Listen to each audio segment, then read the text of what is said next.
It is Locked On Jazz for the 28th of February. Two magnificent basketball games, two marvelous wins for the Utah Jazz. We'll dig into both of those and the wins over the Suns and the Mavericks and what we're learning about the new rotation, some of the new players, and how different this team looks than it has over the last 16 months. It's all coming up on today's edition of Locked On Jazz.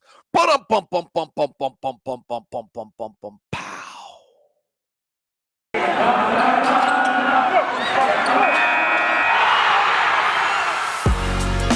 You are Locked On Jazz, your daily podcast on the Utah Jazz. Part of the Locked On Podcast Network, your team every day. How are you? I'm David Locke, radio voice of the Utah Jazz, Jazz NBA insider. This is Locked On Jazz, your daily podcast on the Utah Jazz, giving you insight, expertise, geeky numbers, and hopefully making it way better to be a Jazz fan each and every day. Thank you very much for making Locked On Jazz your first listen of the day. We are free and available for you on all platforms, including YouTube, where you can hit the subscribe button and the bell.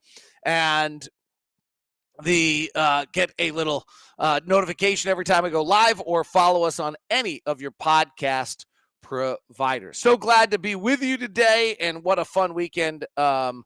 And also super glad to be back on the road. We are still in Phoenix. We fly to Houston today.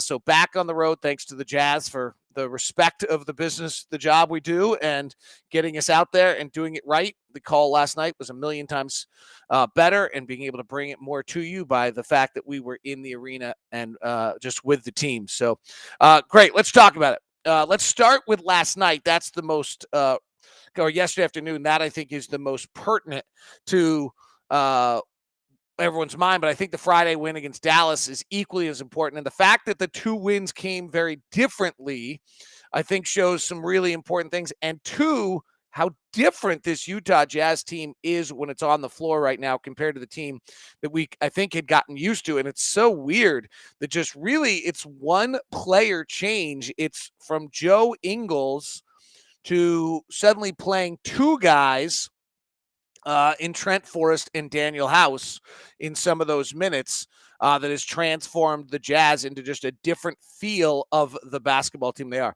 So yesterday's game was just terrific. The energy back and forth, another brutal start, and then playing from behind and staying with it and doing things right. And they just made a ton of plays, right? Sometimes it's a make or miss league both ways. Donovan's banking three is a vital play in that ball game.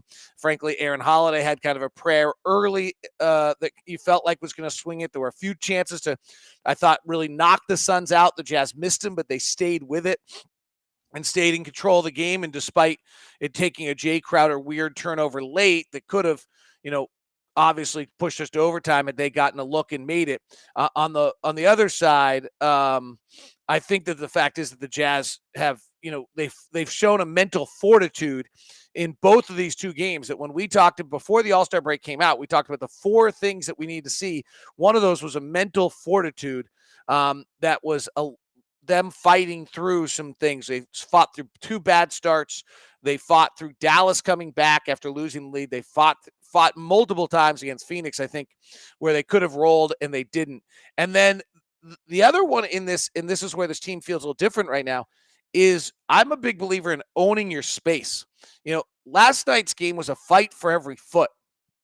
And the Jazz made Devin Booker literally fight for all 94 feet that he brought the ball up the floor.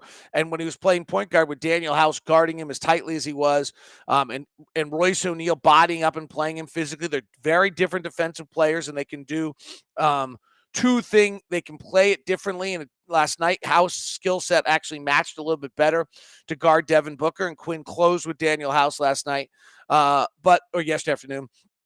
But we saw the Jazz fight for every foot. We saw Gobert fighting for room. We saw Whiteside fighting for room. We saw all the, Mike Conley down there battling for boards. Bogdanovich grabbed a big board. So we saw the Jazz fighting for their space. And I think that's something that's probably as important as anything else for this team. The kind of the book on the team is you can be physical with them, you get into them a little bit, and that they can't always handle that. So to have the Jazz fight that area and be able to hold that ground, I think is really, really important. The Danuel House aspect of this game is really interesting. So what's changed here is that, over the years, in the past, Joe Ingles for many years was kind of the second defender. That when the Jazz wanted to, if Royce O'Neal was not guarding someone, Joe Ingles picked up Paul George. I think as Joe got older over the last year or two, that just was not something that was a fair thing to ask out of Joe or expect out of Joe. And so the Jazz, in some ways, got down to a little bit of having kind of one defensive player in Royce O'Neal on the floor. And then when Royce was off the floor, we just did not have anyone else on the roster who you could go put on. Think about this. If Royce O'Neal was not on the floor prior to Joe's ACL injury, Joe's the one guarding Devin Booker probably, and that's not a fair matchup to Joe at this point in his career. Even, before the ACL, that's not a fair matchup. And Mike Conley can't do it, and Donovan's not great at it, and it's taking a lot out of Donovan while he's running the offense. I think that, that's where there's this roster feels dramatically different. Than the numbers yesterday are telling. When Danuel House is on the floor in the 21 minutes, he has a 95 defensive rating.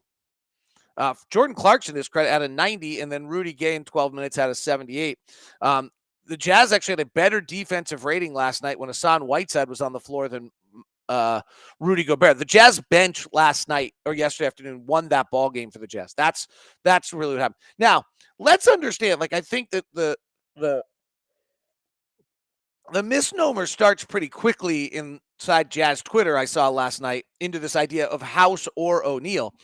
That's the wrong way to look at it. It's 48 minutes now of a defensive player on the floor for the Jazz. And then when you add Trent Forrest and what his skill set is, that's another 11, 12 minutes of having another defensive-minded player on the floor. And I think Eric Paschall can do that as well if he got time. Rudy Gay's back in the rotation. So he didn't. It's not a Royce O'Neal or Danuel House either or. It's the combination of two. It's the fact that Royce O'Neal guards, if you look at it the other night, the way it worked, or yesterday, this is super important. Danuel House comes into the game at the 2:52 mark. So Devin Booker has played 9 consecutive minutes on check that. That was the other game substitution, but I think this is going to be similar. He comes in at the 4:05 mark. Devin Booker has played 8 minutes of basketball at this point because Booker's rotation is he plays the entire first quarter. So House now has Royce O'Neal's battled him for 8 minutes. House now comes in fresh as a daisy and gives him just 4 minutes of 94 feet and dogs on him. And that's where the combination of the two is so important. Royce has the tougher job, frankly. He's got him when he's fresh. He's got him when he's putting his stamp on the game. He's out there with him for the first 8 minutes. And then House comes and gets him. Then House plays. By the way, House had a great game, but then House played the second quarter. He played all 5 minutes without Booker on the floor. Booker actually came in and played the second quarter of this game. And in the second quarter, Devin Booker goes 0 for 3 from the field, 0 for 1 from 3, has 2 free throws in that second quarter, guarded the entire time by Royce O'Neal. So let's not get too carried away with this narrative. In fact, I thought the media coverage was a little short-sighted yesterday. Now you go to the third quarter, and Booker, again, he's going to play all 12 minutes. And so Royce O'Neal is guarding him for the first, and then House comes in at the 4:37 mark. So O'Neal bangs on him for 8 minutes, puts to net, bothers him. And then there's a key sequence here late in the third quarter. And this is where this combination works. And these are the kind of plays that win you games. House is all over Booker, picking him up 94 feet, tiring him out. He knows it's going to be a battle, and Booker just kind of bails on a possession. And frankly, the Suns so rarely bail on a possession, it was obvious. Booker just launched a three, no pass possession, missed it, and then Clarkson hits a three the other way where Booker doesn't get back defensively. And that two-play sequence is what this new kind of form of what the Jazz can do. It's a 4 or 5 point swing, depending on how you look at it. And that's what happened there. Then Booker goes out, Royce O'Neal comes back in, and then this time for the final 7:22, when Devin Booker came back in, or for the final 7:22, House comes in and closes the game on Booker, who, by the way, in that stretch is 5 of 9 from the field, 3 of 4 from 3, and has a pretty darn good game. So, I mean, I think it would be a little bit interesting, and I can actually pull this up. I would guess that the way, if you read the media today, the way it sounds is that Danuel House completely shut down Devin Booker. And if we actually, I would guess, looked at the numbers, and I'm gonna do it right now, it's not as dramatic as everyone is making it sound.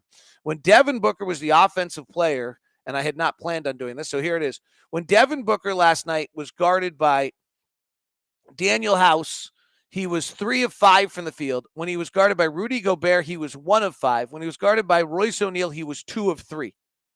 When Devin Booker got guarded by Clarkson, he was 1 of 3, and Hasaan Whiteside 4 of 7. So as the closest defender to him on the play. Doesn't what the storyline here and what the storyline should be is the Jazz for the first time in a long time, in probably 18 months, have 2 different defenders they can have on the floor, and actually have 3 with Trent Forrest.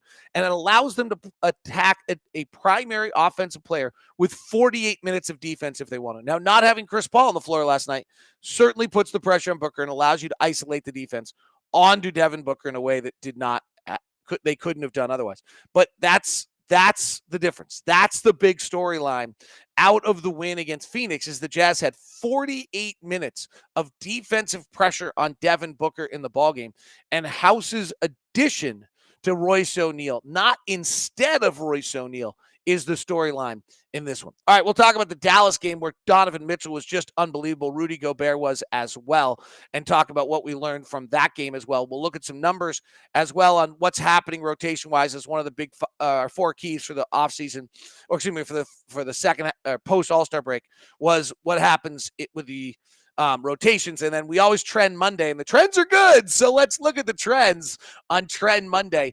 Today's show is brought to you by our friends over at Murdoch Chevy, located in Woods Cross as well as located in Logan. The Chevy lineup of cars is absolutely fabulous. The trucks are the Silverado and the Colorado, and they just don't get any better than that.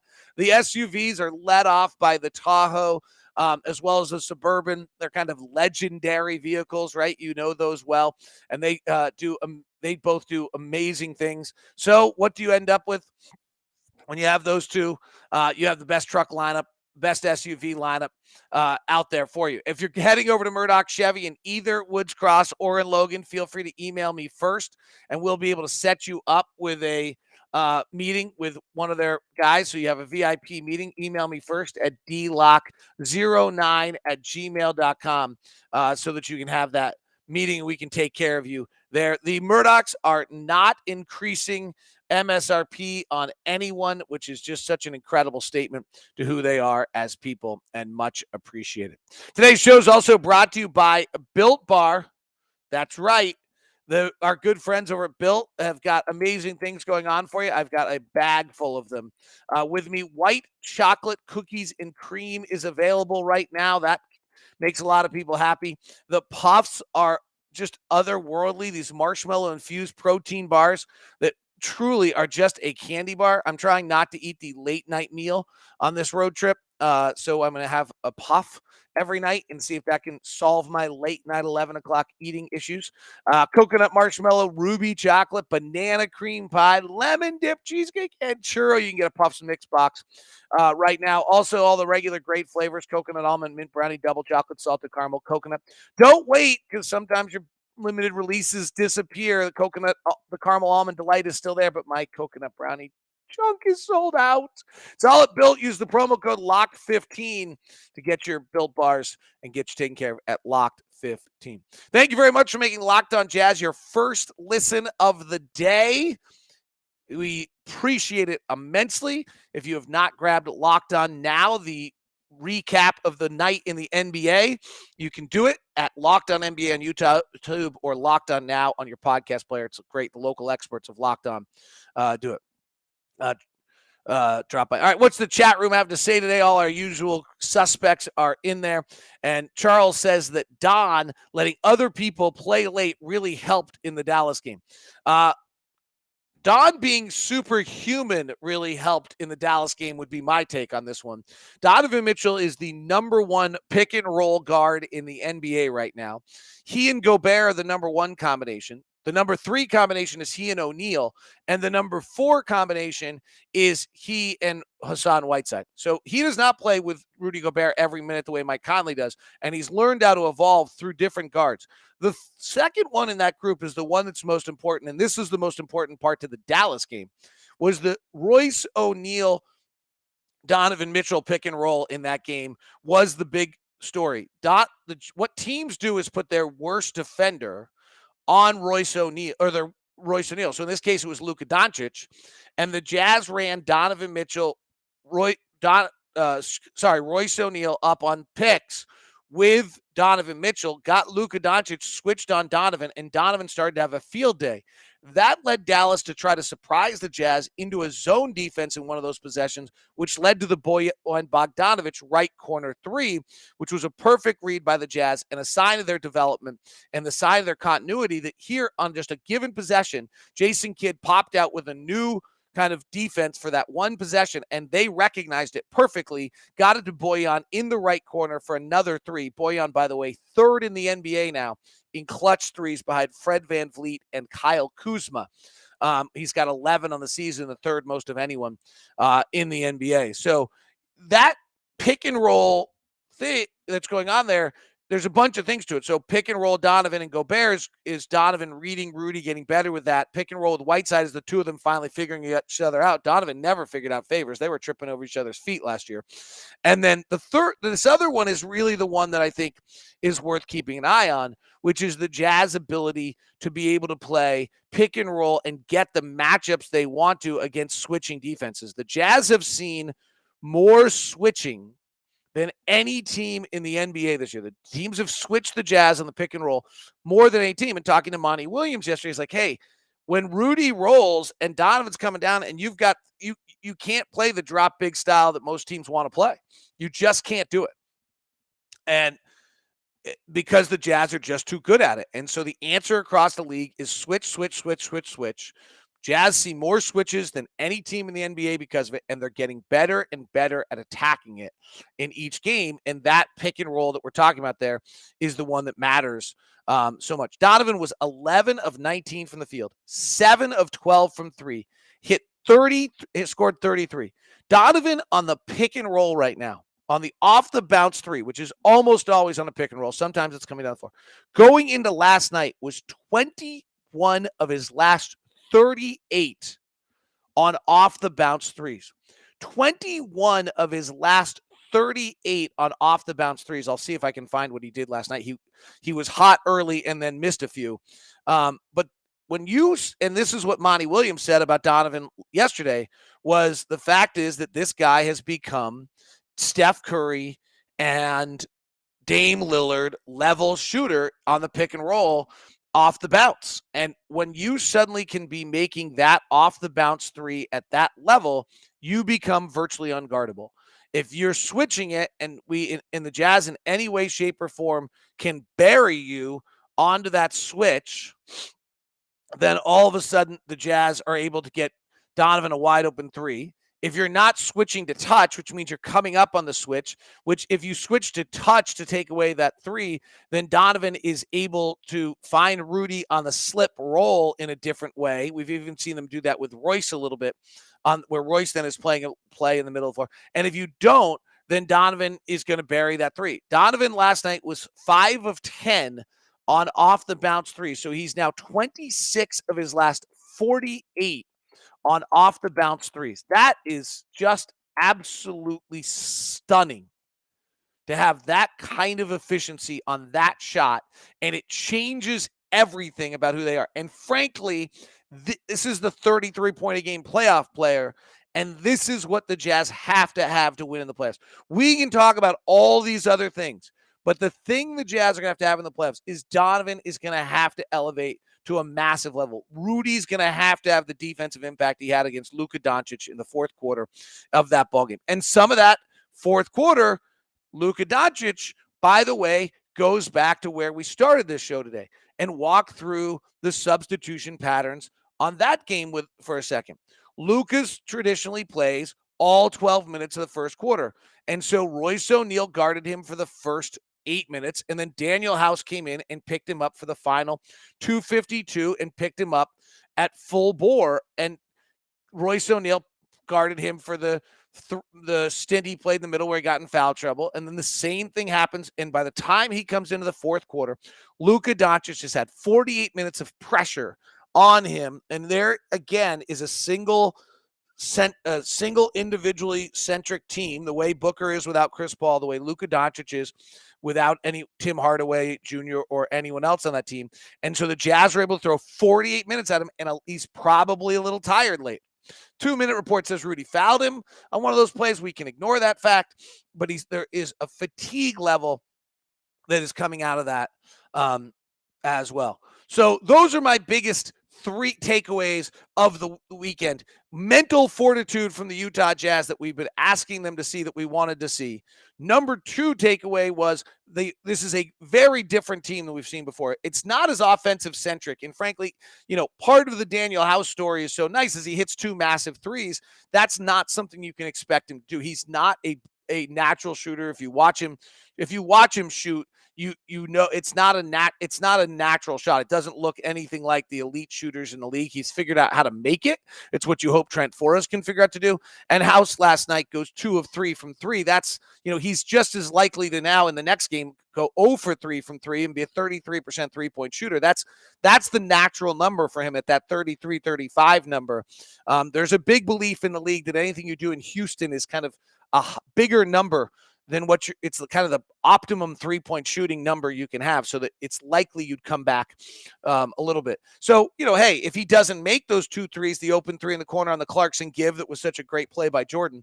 And then the other play, which is the top of the key 3, which is a really unnatural shot for him to make, then we're probably not as effusive with our praise. And we have to understand you can be very wowed by just making 2 shots. But the defensive 48 minutes is kind of the big thing to me. We have that pressure. We're a different team. The last thing on this, and I want to get into it next, and then trends. This is why Jordan Clarkson actually is more important than ever before. And I'll talk about that as we continue. Today's show brought to you by our friends over at BetOnline.net. If you want to get into the action with football season behind us, basketball season is in full steam with pro and college games each and every night. For the latest odds, totals, player performance props to where the next fired coach is going to land, BetOnline.net is your number 1 spot for all your sports betting needs. BetOnline remains the best spot for all your sports scores, podcasts, and news this season. And it's not just basketball. BetOnline.net is your source for hockey, boxing, and UFC odds, right to all that old. Hopefully you took advantage of it for the Olympic coverage as well. Head to the website today and use your mobile device to learn more about the trends in action. BetOnline, where the game begins. All right, the Jazz, Jordan Clarkson is actually a more important piece to me than ever before. If you start to look at the lineups, so the bridge lineup is the one that was so great. It was our 2 6 men of the year, Joe Ingles and Jordan Clarkson, with 2 All-Stars, Mike Conley and Rudy Gobert. And then the 5th piece was George Niang last year. It's been Eric Paschall and Rudy Gay this year. It's been equally as good. So against Dallas, that lineup becomes Rudy Gobert and Mike Conley still, Eric Paschall, Jordan Clarkson, and Danuel House. Not having George Niang at a 40% 3-point shooter. And the Jazz catch and shoot 3-point shooting has gone from 40% to 35% a year, largely because of the fact that you don't have Joe Ingles having as good a season and you don't have George Niang. So we're a different team with this lineup. This is now becoming a little bit more of almost a defensive lineup here with Rudy Gobert, Danuel House, in this case, Eric Paschall. And against Dallas, it went -3 in its first stint. It went even in its second. It went -4 for the first bridge to the second quarter. That's exactly the opposite of what we've been used to seeing in the third quarter against Dallas. When the Jazz actually never got to it. They let Donovan roll for the entire first quarter. He played all 12 minutes of the first quarter, which they don't usually do. And then they brought out Rudy Gobert, Mike Conley, Trent Forrest, Jordan Clarkson, and Danuel House. Now, that's really becoming a defensive lineup at that point. So you have Conley, Forrest, House, Clarkson, and Gobert, super small lineup. That lineup actually didn't work very well, went -5. So here against Dallas, the lineup that's been our number 1 lineup for all this time, the bridge lineup, is now all of a sudden a -9 on the day against Dallas. What it leads to is that if this is how we're going to play it, Jordan has to be terrific. Jordan has to become the offensive firepower, make the plays, distribute, but also make plays.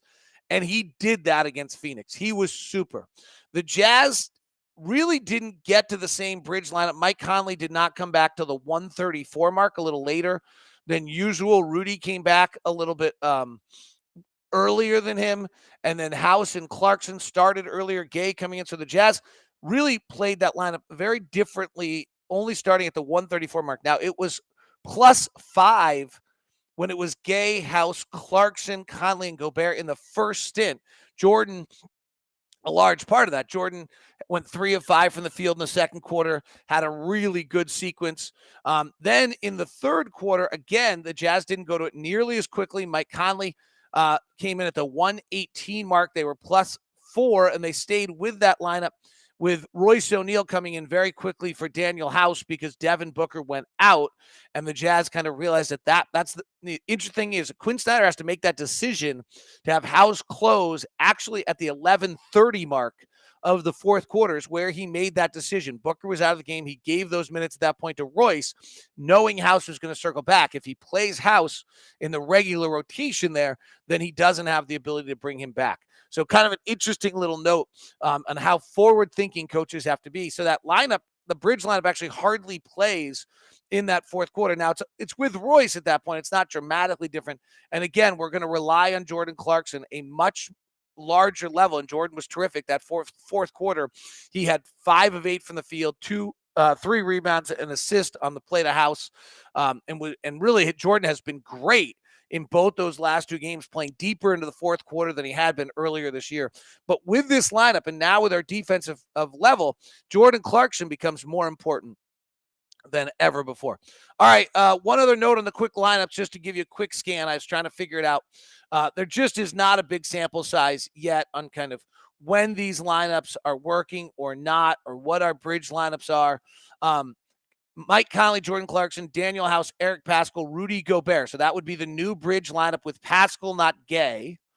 Plus 11 in 45 possessions. So that's really very, very limited time there. And then with Rudy Gay, they've played, the one thing I think that's important to keep an eye on is that the Jazz are either playing Hasaan Whiteside or Rudy Gobert at center now. Like that's, and the old small lineups that we played around with have demented some of our numbers here because we had, we played with Paschall and Gay, and that didn't work particularly well. So our main lineups, our starting lineup is plus 11.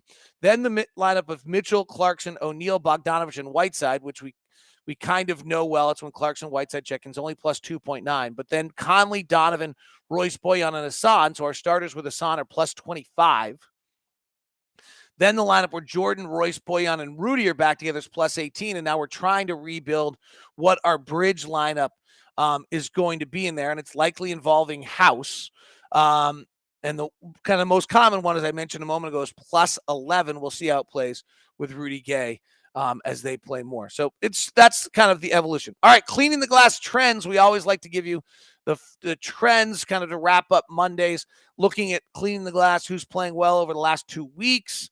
And then we'll look at the last 10 games. They're often very similar, but they have some things. We've got more and more. The number 1 point differential in the NBA over the last 2 weeks is the Atlanta Hawks at plus 15. Number 2 is the Denver Nuggets, who are plus 14 and won 5 straight. Number 3 is Boston.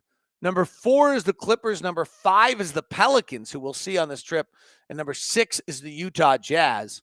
The Jazz offense over the last 2 weeks is number 1 in the league, with Atlanta right behind them. Boston is 3, Dallas 4, New Orleans 5. So since the trade, their offense has been incredible. Indiana 6, San Antonio 7. The best defenses in the NBA. Clippers are the number 1 defense, switching everything without Paul George or without Kawhi Leonard. Denver's number 2, amazingly. Charlotte 3, Boston 4, New Orleans 5. How about that? New Orleans both top 5 offensively and top 5 defensively over the top 5 games. Teams that aren't defending, no surprise. Houston, Orlando, but Toronto is a surprise. And Milwaukee is 27th in the league defensively over the last 2 weeks. San Antonio, Sacramento, Portland, and Utah. We're 23rd in the league defensively over the last 2 weeks. Teams that are not playing offense, Toronto, equally as disturbing. They're 30th in the league in point differential recently. The Lakers are 29th offensively. Sacramento, Minnesota is supposed to be so loaded offensively, struggling over the last 2 weeks, and New York. the teams with the worst point differential. Toronto's a mess. Then Houston lost 5 in a row. Sacramento's lost 4 in a row. Orlando, New York, and the Lakers. Sometimes we can look at this and take it out to top 10 games to stretch it out a little bit more and see whether there's any of these trends might be misleading. So let's do that. The top 10 offensive teams in the NBA over the last 10 games: Memphis, Utah, the Bucks, the Hawks, the Bulls, the Pelicans again, and then San Antonio 7th. The best defensive teams in the league over the last 10 games: Boston, Miami, Cleveland, Denver again, Phoenix, Charlotte, and Oklahoma City, who we'll see on this trip. The teams that are not scoring are Oklahoma City, Portland, Detroit, Orlando, New York, Cleveland, and Houston, longer trends. And the teams that are not defending are Houston, Milwaukee again, Indiana, Brooklyn, Detroit, New York. That's not a great sign for Thibodeau, and Orlando. Best teams in the NBA over the last 10 games: Boston by a large margin, then Utah, Phoenix, Denver, Memphis, and Miami, followed by Dallas. Teams that are not good right now over the last 10: Houston, Detroit, Orlando, Portland, Brooklyn, New York, and Oklahoma City. Not a big surprise there. That is Locked On Jazz today. We'll be back with you tomorrow from Houston, as the Jazz don't play again until, I think, Thursday, right? Or Wednesday? Till Wednesday. We play Wednesday. Have a great one. Thanks very much.